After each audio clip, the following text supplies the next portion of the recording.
اس programme کے اخراجات جو اسمر منسٹریز کے دوست اور پارٹنرز ادا کرتے ہیں۔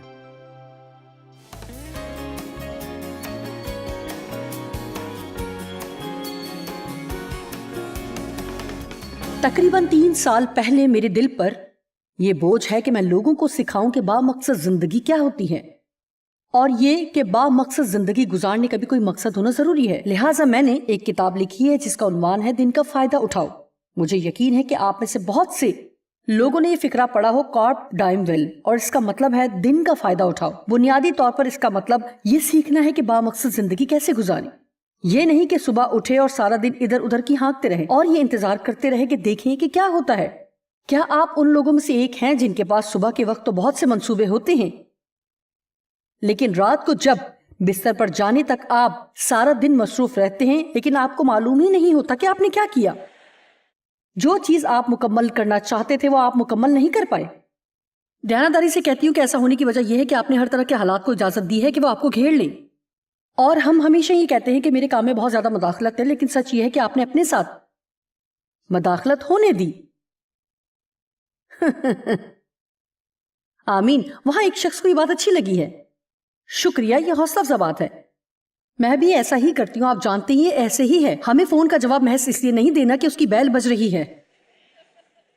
اپنے کاموں کو روک کر کسی سے بات کرنے کی ضرورت نہیں، اور وہ بھی اس بارے میں جس میں دلچسپی بھی نہیں، محض اس لیے کہ انہوں نے ہم سے بات کرنے کے لیے اس وقت کا انتخاب کیا۔ اور یہ کوئی خود غرضی نہیں کہ اگر آپ یہ کہنا شروع کرتے ہیں کہ مجھے اپنی زندگی با مقصد گزارنی ہے اور اس مقصد کے تحت گزارنی ہے جس کے لیے خدا نے مجھے بلایا ہے، اب وقت ہے کہ وہ اپنی زندگیوں کو واپس اپنے ہاتھ میں لیں۔ آمین۔ اب وقت ہے کہ ہم اپنے ارد گرد چیزوں کو خود پر حکم چلانے سے روکیں کہ ہمیں بتائیں کہ کیا کرنا ہے۔ میں افسیوں 5 باب اس کی 14 آیت سے آغاز کرنا چاہتی ہوں۔ اے خداوند، تیرا شکر ہو تیرے کلام کے لیے۔ آج رات میری دعا ہے کہ اسے استعمال کر تاکہ مختلف طریقوں سے لوگوں کی زندگی پر اثر پذیر ہو۔ مختلف لوگ بہت سی مختلف باتیں سننے جا رہے ہیں۔ میں تیرا شکر کرتی ہوں کہ مجھ سمیت تو ہم سب سے کلام کرنے جا رہا ہے، یسوع کے نام میں، آمین۔ افسیوں 5:14 سے 17 آیت تک۔ یہ آیات کا ایسا گروہ جو ہمیشہ مجھے متاثر کرتا ہے، ان کے اندر بہت سے معنی چھپے ہوئے ہیں۔ اس سے پہلے کہ میں پڑھنا شروع کروں، یاد رکھیں کہ وہ افسس کی کلیسیا سے بات کر رہا ہے۔ وہ نئے سرے سے پیدا لوگوں سے بات کر رہا ہے۔ وہ کہتا ہے، اے سونے والے جاگ اور مردوں میں سے جی اٹھ۔ میں سوچ رہی تھی کہ کوئی بھی کانفرنس شروع کرنے کا یہ کیسا انداز ہے، اے سونے والے مسیحیوں جاگو اور مردوں میں سے جی اٹھو۔ لیکن آپ جانتے ہیں کہ بعض اوقات سچائی یہی ہے، ہم اس طرح زندگی گزارتے ہیں اور ہم چرچ بھی جاتے ہیں، کلیسیا کا حصہ ہوتے ہیں، لیکن خدا کے بارے میں کوئی جوش نہیں ہوتا اور اپنی زندگیوں کے بارے میں کوئی مقصد نہیں ہوتا، اور ہمارے اندر کسی بھی چیز کے بارے میں کوئی ولولہ نہیں ہوتا اگر ہم با مقصد زندگی گزارنا نہیں سیکھتے اور جانتے بوجھتے خوش نہیں ہوتے اور شادمان نہیں ہوتے اور اطمینان کا انتخاب نہیں کرتے۔ آمین۔ دیکھیں، اب سب اس طرح کے نہیں ہوتے، لیکن میرا خیال ہے کہ بہت سے لوگ بیٹھے یہ انتظار کرتے ہیں کہ کوئی چیز خود بخود ان کی طرف آئے، اور ہر وقت کاش میں خوش ہوتی،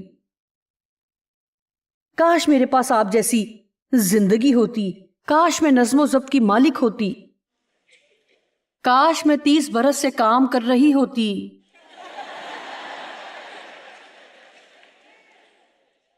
ٹھیک ہے، اگر آپ کو کچھ اور یاد نہیں تو یہ یاد رکھیں کہ صرف خواہش کرنے سے کچھ حاصل نہیں ہوتا۔ اپنے ساتھ والے شخص سے کہیں، آپ صرف خواہش کر کے کچھ حاصل نہیں کر سکتے۔ آپ میں سے کتنے مجھ سے اتفاق کرتے ہیں؟ دنیا میں اس طرح کے بہت سے غمزدہ لوگ موجود ہیں، وہ محض پیچھے بیٹھ کر انتظار کرتے ہیں کہ ان کے ساتھ کچھ اچھا ہو، اور اس لیے وہ کسی قسم کا تعاون کرنے کو بھی تیار نہیں ہوتے۔ اب جیسا کہ میں نے کہا، آپ سب اس طرح کے نہیں ہیں، لیکن اگر آپ ایسی جارحانہ شخصیت کے مالک ہیں کہ ہر روز صبح اٹھ کر اپنے دن سے فائدہ اٹھاتے ہیں، تو پھر خودداری سے یہاں بیٹھ کر آپ کہہ سکتے ہیں، ہاں، بالآخر میں وہی پیغام سن رہی ہوں جو میں پہلے ہی کر رہی ہوں۔ وہ کہتا ہے، اے سونے والے جاگ اور مردوں میں سے جی اٹھ، تو مسیح کا نور دن کی روشنی تجھ پر چمکے گا۔ بس غور سے دیکھو کہ کس طرح چلتے ہو۔ لفظ غور سے دیکھو یونانی میں یوں ہے، سرکم اسپیکٹلی، جس کا مطلب ہے چلتے ہوئے ہر وقت دھیان سے ادھر ادھر دیکھتے ہوئے چلنا، جیسے کہ آپ بہت زیادہ خطرے میں ہیں۔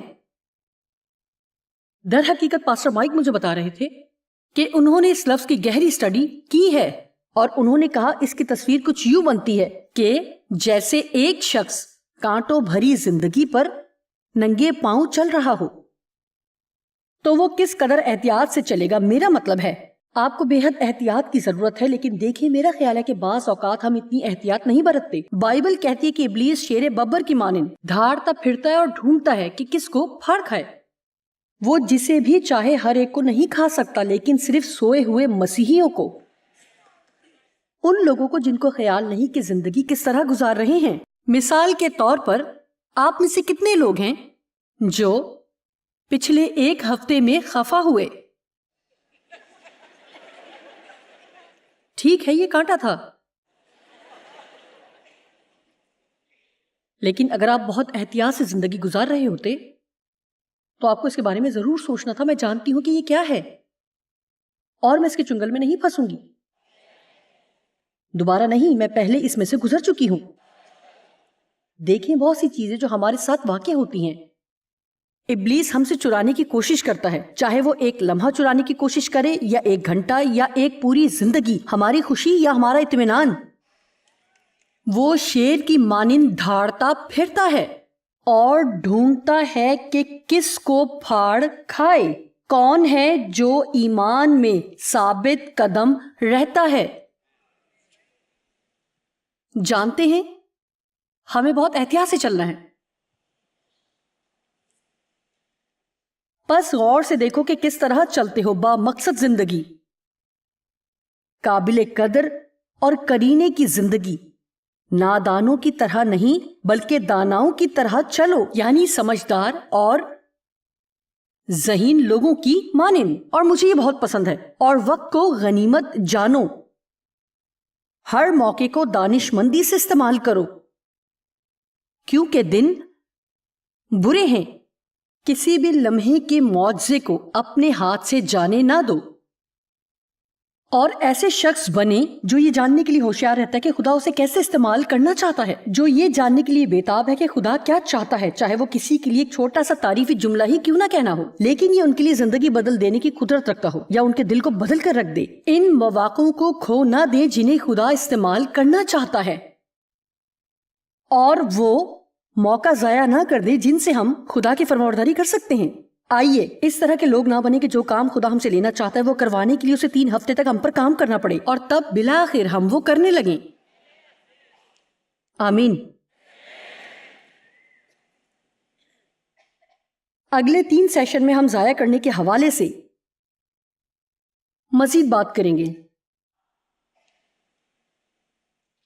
آپ نے دیکھا کہ ہر دن جو ہماری زندگی میں آ کر گزر جاتا ہے وہ واپس نہیں آتا، لہٰذا ہم یا تو اپنے وقت کو ضائع کر سکتے ہیں یا اپنے وقت کی سرمایہ کاری کر سکتے ہیں۔ آرام کرنا وقت ضائع کرنا نہیں ہے، لطف اندوز ہونا وقت ضائع کرنا نہیں، ہمیں ایسا کرنے کی ضرورت ہے۔ لیکن کیا آپ جانتے ہیں کہ ہر وہ لمحہ جو آپ ناراضگی میں گزارتے ہیں وہ بالکل وقت کا ضیاع ہے؟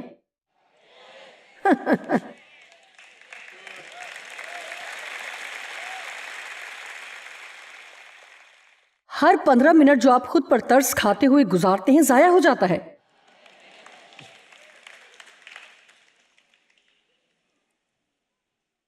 ہر وہ 10 منٹ جو آپ نے فکر مندی میں گزارے وقت کی بربادی ہے۔ فکر کر کے کچھ بھی حاصل نہیں کیا جا سکتا، اس سے کچھ بھی بہتری نہیں آتی۔ لوگوں پر خفا ہونے سے آپ انہیں تبدیل نہیں کر سکتے۔ آدھا وقت وہ باہر نکل کر لطف اٹھا رہے ہوں گے اور انہیں اس بات کی پرواہ بھی نہیں ہوگی کہ آپ خفا ہیں۔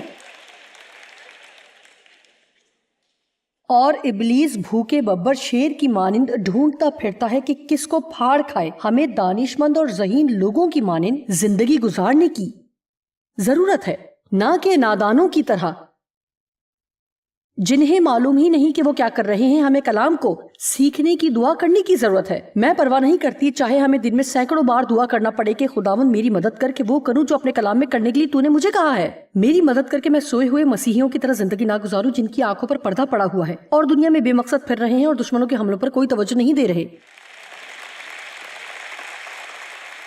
آپ میں سے کتنے میرے ساتھ اس بات پر ایمان رکھتے ہیں کہ اگر آپ ذرا سی احتیاط اور آنکھیں کھول کر زندگی گزاریں اور زیادہ ہوشیار ہوں تو ہو سکتا ہے کہ ہر روز اپنی زندگی میں خود کو بہت سی مشکلات سے بچا سکیں. لہٰذا اس سارے سے ہوگا کیا کہ جب یہ سب کچھ ختم ہو جائے گا تو ہم پہلے سے زیادہ عقل مند ہوں گے. اب آئیے آگے چلتے ہیں. 17 آیت. اس سبب سے نادان نہ بنو، بے وقوف اور نادان نہ بنے، بلکہ خدا کی مرضی کو سمجھو کہ کیا ہے. اب ہم اس طرف آتے ہیں. ہو سکتا ہے کہ کلیسیا کا 50 سے 60% یا اس سے بھی زیادہ حصہ یہ کہے خیر یہ میرا مسئلہ ہے، میں ابھی نہیں جانتی کہ خدا کی کیا مرضی ہے، میں انتظار کر رہی ہوں. دیکھا ہمیں سمجھ آ گئی. دیکھیں کچھ لوگوں کے لیے اس بارے میں مزید بات کرنے کی ضرورت نہیں ہے. میں انتظار کر رہی ہوں کہ دیکھوں کہ خدا مجھ سے کیا چاہتا ہے کہ میں کروں. اچھا اگر میں خدا کی آواز سن سکوں. خیر آپ جانتے ہیں کہ خدا ایک کھڑی ہوئی گاڑی کو نہیں چلا سکتا. ہو سکتا ہے کہ آپ کسی بھی طرف آگے نہ بڑھ رہے ہوں. آپ جانتے ہیں کہ خدا کا انتظار کرنا خدمت نہیں.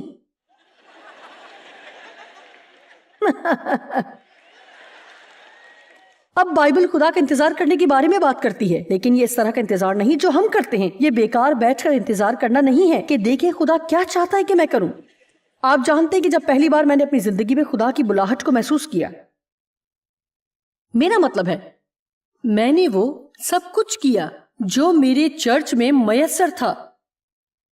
اس میں سے بہت سی چیزیں میرے لیے ٹھیک نہیں تھی، میں اس کام کا مسئلہ نہیں رکھتی تھی. ایک کام جو میں نے کیا کہ ایک گروپ کے ساتھ باہر نکل گئے اور سینٹ لوئس کی سڑکوں پر لوگوں میں انجیل کے پمفلٹ تقسیم کیے، اور مجھے ایسا کرنا ناپسند تھا. میں کوئی سڑکوں پر منادی کرنے والی نہیں تھی. میرا مطلب ہے مجھے یہ پسند نہیں آیا. پھر میں نے چرچ کی نرسری میں بچوں میں کام کرنے کی کوشش کی اور ایک ہفتے ہی میں مجھے اور بچوں دونوں کو معلوم ہو گیا کہ ہم ایک دوسرے کے لیے نہیں ہیں.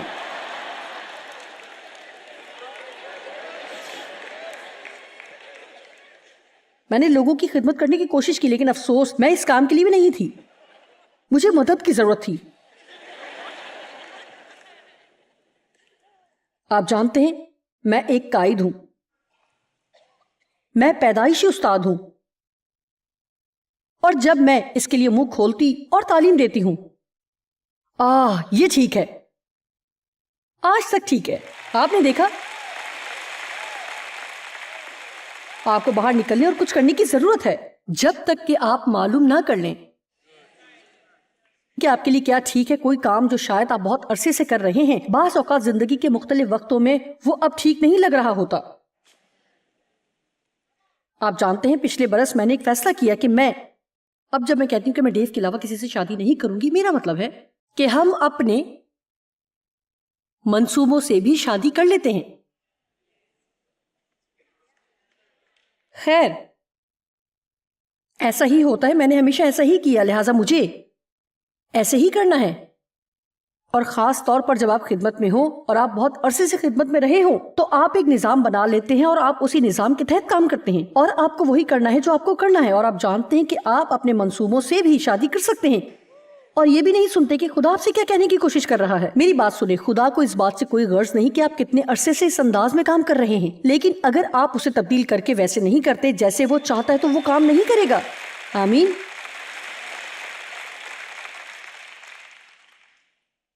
بجائے اس کے کہ ہم اپنے ہی منصوبوں کی پوجا کرتے رہیں اور بیٹھے انتظار کرتے رہیں کہ کہیں سے خدا ہمیں دکھائے کہ کیا کرنے کی ضرورت ہے.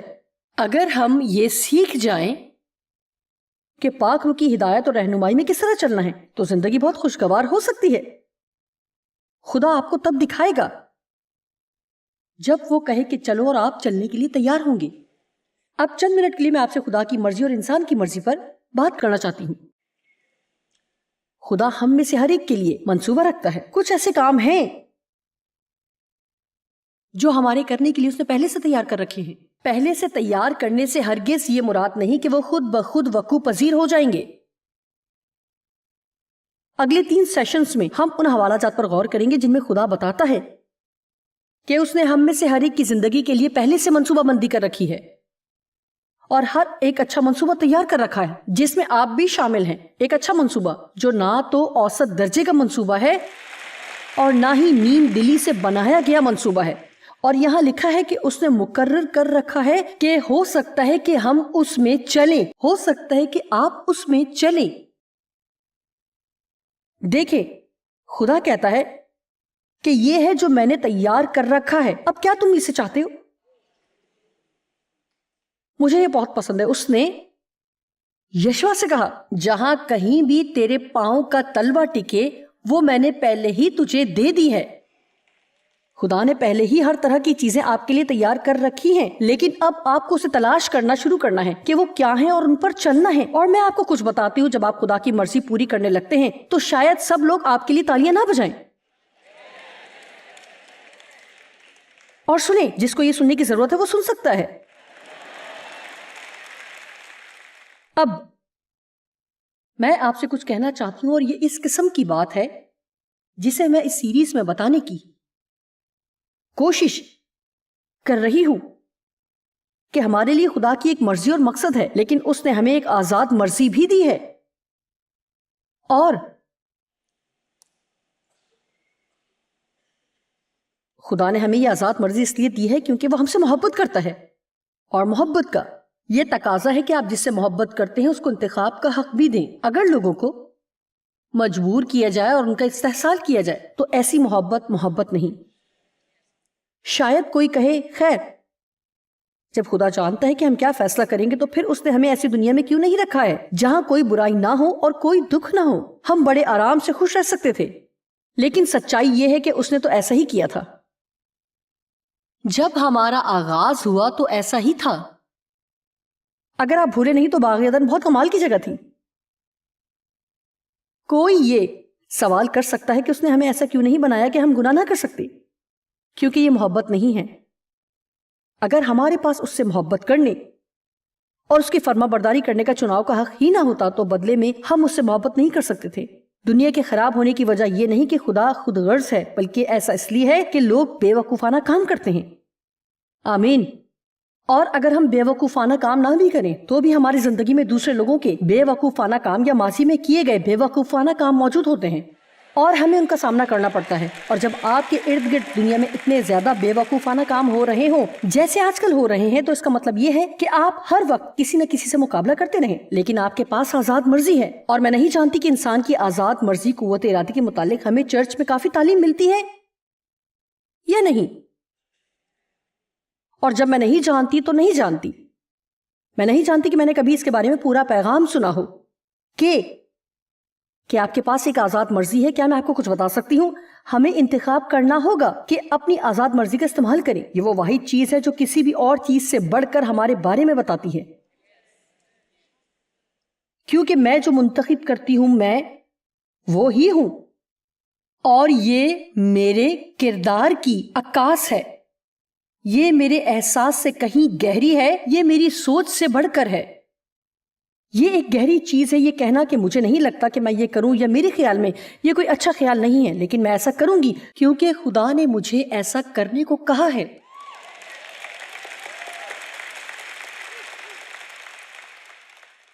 خیر، میں آپ کو بتاتی ہوں کہ اگر ہم احساسات کی پوجا کرتے ہیں تو آغاز سے پہلے ہی ہم گراوٹ کی طرف جا رہے ہیں. آپ خدا کی مرضی کو منتخب کرنے کے لیے اپنی مرضی کو استعمال کرتے ہیں. اور میں چاہتی ہوں کہ احتیاط سے آپ کو اس کی تعلیم دوں، کیونکہ بہت سی ایسی چیزیں ہیں جو محض قوت ارادی سے حاصل نہیں کی جا سکتی ہیں. آپ اپنی مرضی سے خود کو نجات نہیں دے سکتے. آمین. اور چاہے ہماری قوت ارادی کتنی ہی مضبوط کیوں نہ ہو، اور بھی بہت سی چیزیں ہیں جو ہم نہیں کر سکتے، صرف اس لیے کہ یہ میری مرضی تھی کہ میری منسٹری ایسی ہو. کسی بھی طریقے سے میں اپنی منسٹری کو اتنا اچھا بڑھا ہی نہیں سکتی تھی جیسی اب ہے. پھر دوسری بات یہ ہے کہ اگر میں اپنی قوت ارادی کو استعمال کرتے ہوئے ایمان کے قدم نہ اٹھاتی اور اس کی قیمت نہ ادا کرتی تو خدا بھی اسے اس طرح سے نہیں بڑھا سکتا تھا. لہٰذا بائبل کہتی ہے کہ انسان کے لیے تو یہ ناممکن ہے لیکن خدا کے لیے سب کچھ ممکن ہے. تاہم بات یہ ہے کہ، اور میں نے اسے بس یہاں لکھا ہے کہ آج بہت سی ایسی چیزیں ہیں جو میں اور آپ خدا کے بغیر نہیں کر سکتے. ایسی بھی چیزیں ہیں جو ہم خدا کے بغیر نہیں کر سکتے، لیکن پھر ایسی بھی چیزیں ہیں جو خدا ہمارے بغیر نہیں کرے گا.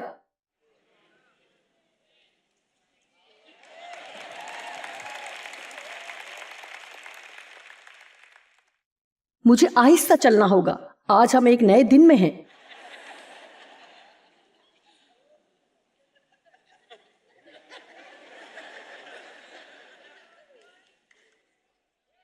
آپ جانتے ہیں کہ خدا نے درختوں میں شہتیر رکھے ہیں، لیکن خدا مکان تعمیر نہیں کرتا، بلکہ آدمی جاتے اور درختوں کو کاٹتے ہیں اور شہتیر تیار کرتے ہیں اور انہیں کہیں اور لے جا کر ان سے مکان تعمیر کرتے ہیں، بشمول حکمت، قوت اور فضل. اور اسے تعمیر کرنے کی قدرت کے خدا ہر وہ چیز مہیا کرتا ہے جس کی ہمیں ضرورت ہے، لیکن وہ یہ کام ہمارے لیے نہیں کرتا ہے، وہ ہمارے ساتھ کرتا ہے. دیکھیں، میں منتظر تھی کہ اپنے اس پیغام کو کس پر تجربہ کروں، لہٰذا مجھے امید ہے کہ میں نے اسے درست طور پر پیش کیا ہے، کیونکہ میں سوچتی ہوں کہ ہم اس طرح کے چکر میں پڑ جاتے ہیں. اچھا خداوند، کیا تو میرے لیے یہ کرے گا؟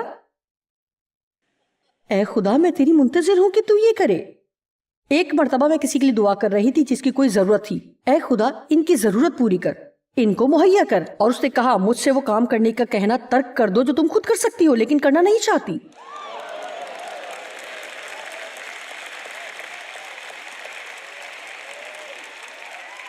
جی ہاں، میرا مطلب ہے اگر ملازمت پر آپ کا ساتھی ورکر فرش پر سوتا ہے اور اس کے پاس گدا بھی نہیں ہے تو آپ کو اس کے لیے دعا کرنے کی ضرورت نہیں کہ اے خدا اسے گدا عطا کر.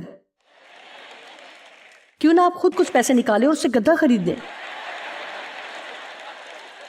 واو، لیکن یہ میری قوت خرید سے باہر ہے، یہ تو ایماندار بھی نہیں ہے. اچھا، تو پھر تو یہ بہترین شخص ہے جسے پیسے دیے جائیں جو کہ حیران ہو کہ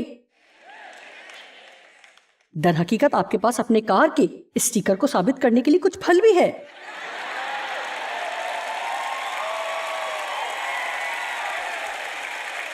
آمین. اور اب میں آپ کو ایک طرح سے امید دلاتی ہوں اور جو یہ آپ پر ظاہر بھی کرے گی کہ یہ سب کس طرح کام کرتا ہے، کیونکہ میں کسی طور بھی یہ نہیں کہہ رہی کہ ہم محض اپنے قوت ارادی سے کچھ کام کر سکتے ہیں. ہم خدا کے بغیر کچھ بھی نہیں کر سکتے، ہم اس کے بغیر کچھ نہیں کر سکتے. لہٰذا مجھے یقین ہے کہ یہ کچھ اس طرح کام کرتا ہے. میں دیکھتی ہوں کہ خدا مجھ سے کچھ چاہتا ہے کہ میں کروں، اور میں کہتی ہوں خدا کے فضل اور رحم سے میں یہ کروں گی، میں یہ کروں گی. اور پھر کیونکہ میں یہ کرنا چاہتی ہوں، میں نے کہا کہ میں یہ کرنا چاہتی ہوں، تو اسے کرنے کے لیے خدا مجھے قوت ادا کرتا ہے. میں وہ کرنا چاہتی ہوں جو میں چاہتی ہوں کہ میں کروں. اور پھر بعض اوقات اس سارے کام کے دوران مجھے دعا کرتے رہنا ہوتا ہے. میرے خیال میں آپ یہ نہیں سوچتے کہ میں یہ دعا کیے بغیر یہاں اوپر آئی ہوں کہ خدا مجھے استعمال کر، اور یہ دعا کیے بغیر کہ خداوند مجھے آپ کے لیے درست الفاظ عطا کرے. میں اتنی بے وقوف نہیں ہوں. میں جانتی ہوں کہ میں یہاں اس کے بغیر آ ہی نہیں سکتی، لیکن اگر مجھے یہاں اوپر آنا ضروری ہے اور مجھے یہاں آنا پڑتا ہے، مجھے اسٹڈی کرنا پڑتی ہے، مجھے اپنا حصہ ادا کرنا ہوتا ہے. آمین. اور میرا خیال ہے کہ جو نقطہ میں یہاں آپ لوگوں کو بتانا چاہ رہی ہوں وہ یہ ہے کہ ہمیں یہ سمجھنے کی ضرورت ہے کہ ہم خدا کے ساتھ حصے دار ہیں. ایک ہمارا حصہ ہے اور ایک اس کا حصہ ہے. ہم اس کا حصہ ادا نہیں کر سکتے اور نہ ہی وہ ہمارا حصہ ادا کر سکتا ہے.